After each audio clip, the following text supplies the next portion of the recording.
Welcome to my chicken coop.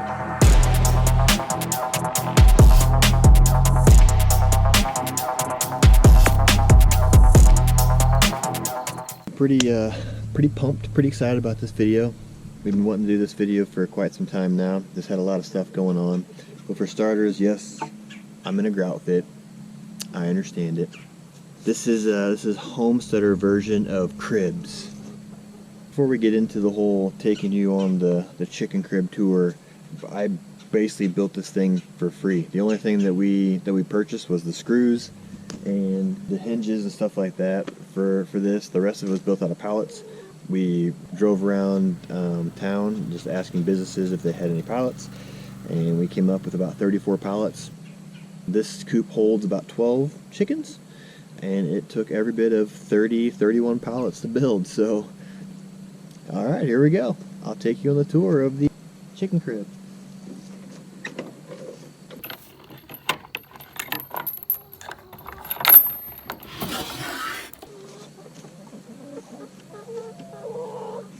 So here's the inside of the coop. We're doing the deep litter method, which you're not supposed to have to change that for 12 months. We'll see.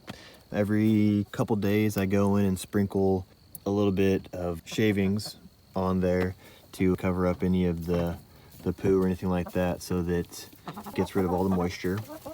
Hey girls. So as you can see, these are their roosting bars here.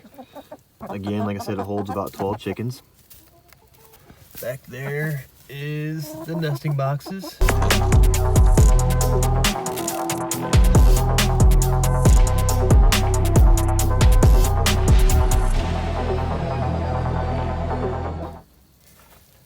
There's a vent up there.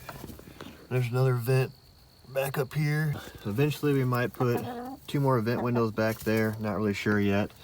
In order to clean this thing, this 2x4 comes out, and then you just put like a wagon or something here and bring everything out, and then it can actually go straight over to the garden area. That's why I put the chicken coop and the garden right next to each other, because it'll be actually compost at that point in time. Let me close this up before these girls get out. Back up, back up. We put this walkway in here, put a bunch of wood shavings and stuff in there, because whenever it was pouring down rain out here, it would be so nasty and wet that you couldn't even get over here to the chicken coop. So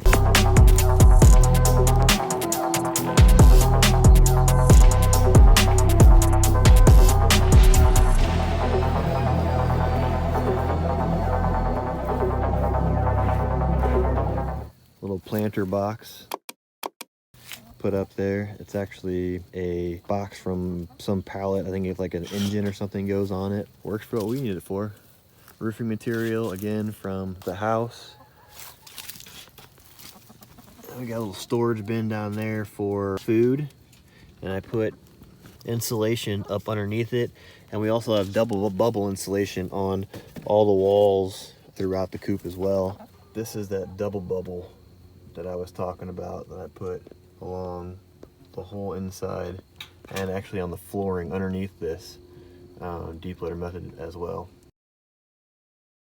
So I dug about a foot down and then completely filled it all in with rocks so that nothing could dig underneath and get them. And then here by the door, I actually have a piece of plywood put in right there, and it goes a couple of feet back so nothing can dig in right underneath the door. And I know that the plywood will eventually rot out, but I have another piece to put there when that time comes.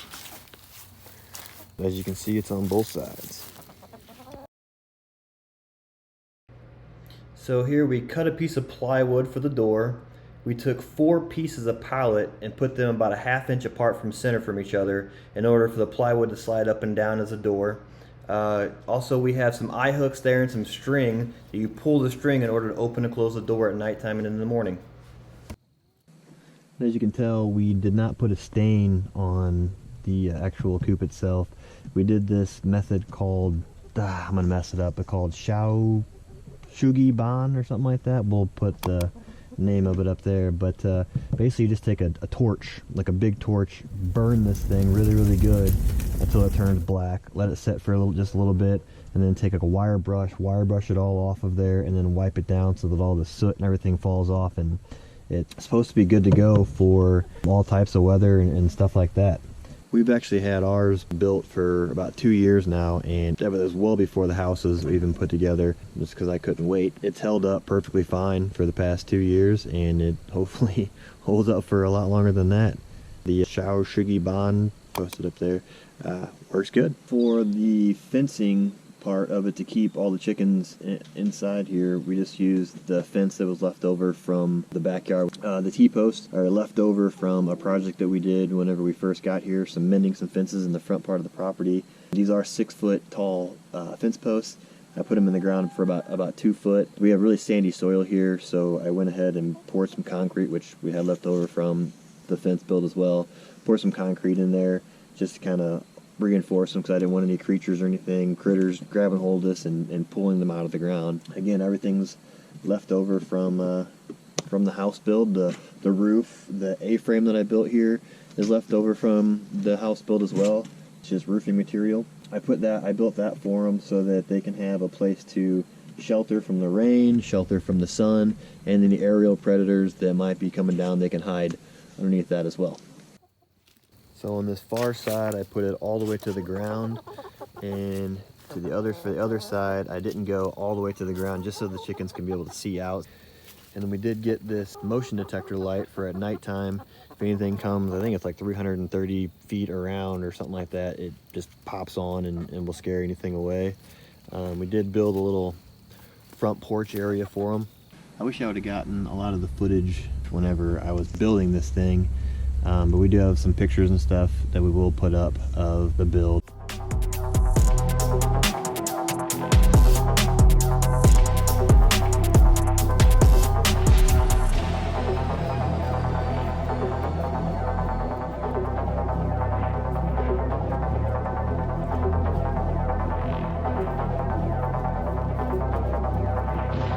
It doesn't have to be something extravagant. It just needs to hold your chickens. It needs to be functional for your chickens.